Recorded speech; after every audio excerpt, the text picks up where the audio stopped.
A very good morning, children. We are discussing chapter 8 Wind, Storms, and Cyclones.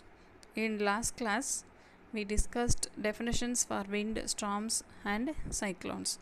Now, let's begin with air pressure. Air exerts pressure. As we all know already, air is a mixture of gases, and the moving air is called wind.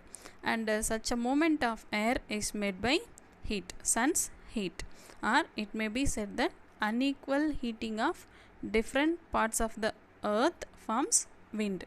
So this is called air pressure. Now let's see how air exerts pressure. The continuous physical force exerted on an object or against an object, something comes in contact with it, is called pressure. Listen carefully.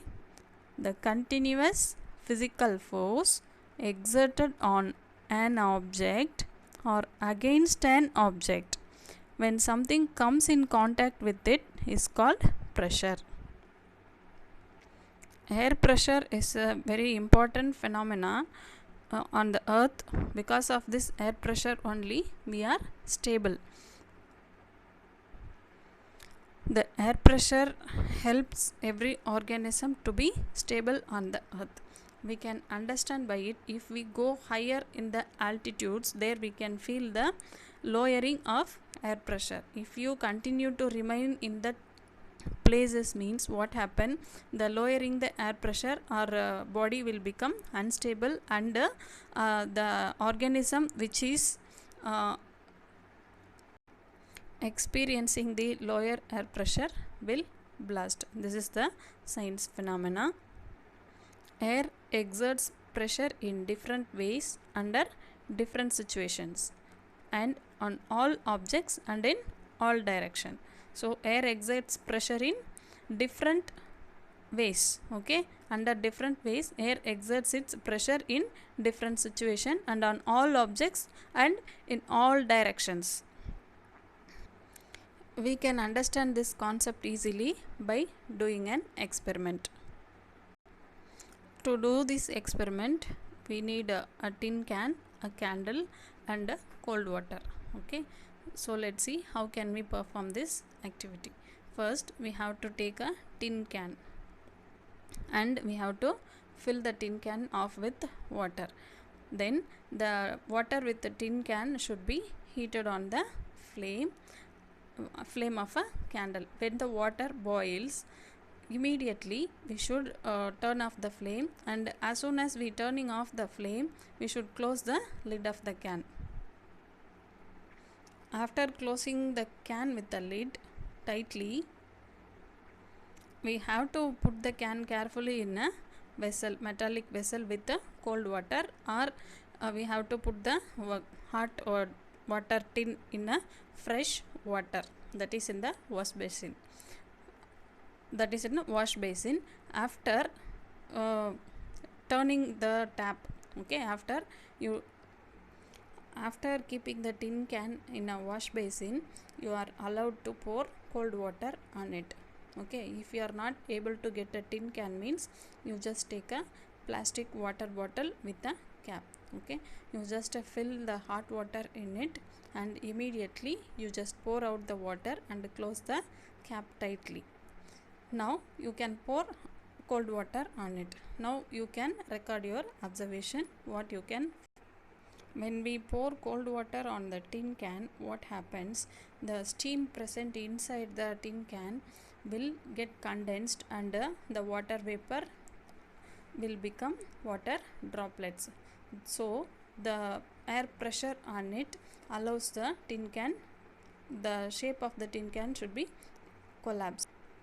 You are allowed to practice this experiment only in the presence of elders in your family. Then a well-known example for air pressure is, we are filling air in our cycle tube. Then only the cycle tube is stable in shape. So we can ride the cycle easily. If we fill the air in a cycle tube continuously, what happens, it reaches the limit. After that also, if we are continuously filling the air in a cycle tube, means what happens, the tube gets bursted. In the same way we are blowing the balloon, is it? We are continuously blowing the balloon means what happens, it becomes bigger and bigger, at last it is bursting. With these experiments we can learn air has pressure and the air pressure can be exerted in all directions. We can understand this concept with some of the examples. If we are sailing a boat, we are traveling in the boat and the boat is sailed in the same direction of the wind means we can move smoothly. If we are going in the opposite direction of wind means we have to put more effort to balance the air pressure. So with this we can understand air exerts pressure. Now let's discuss about high speed winds are accompanied by reduced air pressure. When the air pressure is low, the speed of the wind is high. The greater the difference in pressure, the faster the air moves. It is due to the heat of the sun, from which air becomes warm, producing low pressure. Already we discussed the moving air is called wind and the movement is brought about by heat, sun's heat.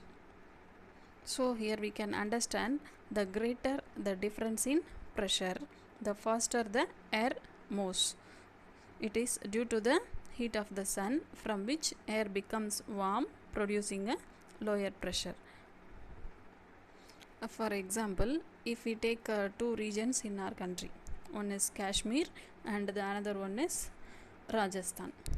We all know in Kashmir the temperature is very low and in Rajasthan the temperature is very high throughout the year. As the temperature is high in Rajasthan, the air pressure becomes lower. So when the air is warm, it goes up. Warm air rises up. So automatically what happens, high speed of wind blows over there. If we take a place like Kashmir, their temperature is very less and the air pressure is higher. That means air is not getting warm, so the air remains on the land itself. So the wind speed is lower in that regions. After summer, usually we used to experience monsoon. That is because in the land, in the summer season, the air rises up because the weight of the air becomes lower and the air rises up.